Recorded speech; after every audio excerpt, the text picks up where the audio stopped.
Chapter 11. Unsinkable, unsinkable. George whispered those words like a prayer over and over in his mind. He thought of Mr. Andrews, of how sure he was of this ship. But the longer he stared at the water, that foaming green water rising higher every second, the more certain he became. The Titanic was in trouble. "We must go up," Marco said to Aunt Daisy. "We find a way." But she shook her head, holding up Phoebe's bright blue coat and her life jacket. "My niece, Phoebe," Aunt Daisy said. "She's down here." George could see she was fighting back tears. George had never seen her look so sad and helpless, not even when Uncle Cliff died. "She came down here looking for me," George said. "We can't find her." Marco's amber eyes became very intent. "An idea," he said. He knelt down and spoke to Enzo in Italian. The boy smiled and nodded. Then Marco hoisted the little boy up onto his shoulders. Enzo took a huge breath and screamed, "Phoebe! Phoebe!"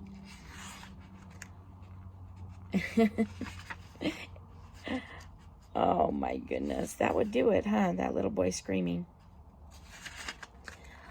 People stopped talking and stared up at the boy with the foghorn voice. "Phoebe! Phoebe!" A huge hush fell over the crowd. George heard a small, faint voice. "I'm here! I'm here!" The crowd parted and Phoebe appeared, her spectacles crooked on her pale face. She staggered forward and threw her arms around George, burying her face in his chest. "I found you," she whispered. George didn't bother arguing over who did the finding, and anyway, his words were stuck to his throat, so he just held her tight. It took some time for Phoebe to calm down enough to tell her story, that yes, she had been looking for George and heading for the baggage hold that she got caught in the crowd of people rushing toward the back of the ship. "It was like a stampede," she said. As Phoebe talked, Aunt Daisy helped her into her coat and life jacket, and Enzo held Phoebe's hand like they were old friends. And the strange thing was that it felt that way, like they'd known Marco and Enzo forever. Maybe that's what happened when you got trapped in a flooding ship together.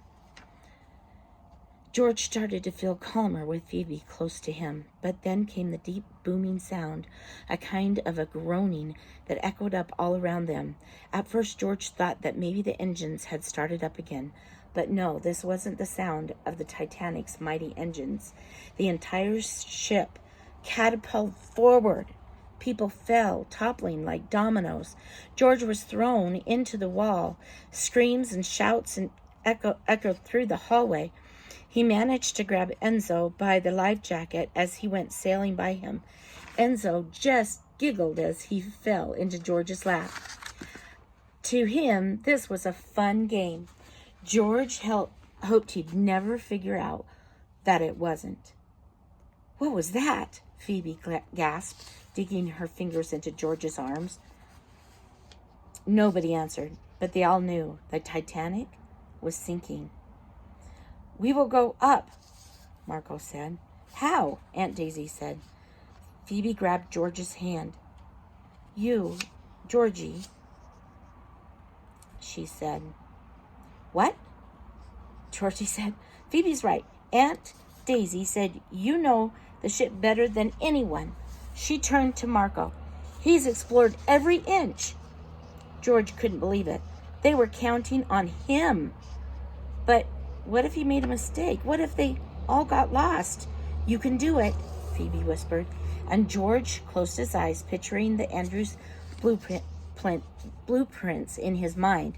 And he remembered the escape ladders. He remembered what Mr. Andrews had told him. The ladders are in the stoker's quarters,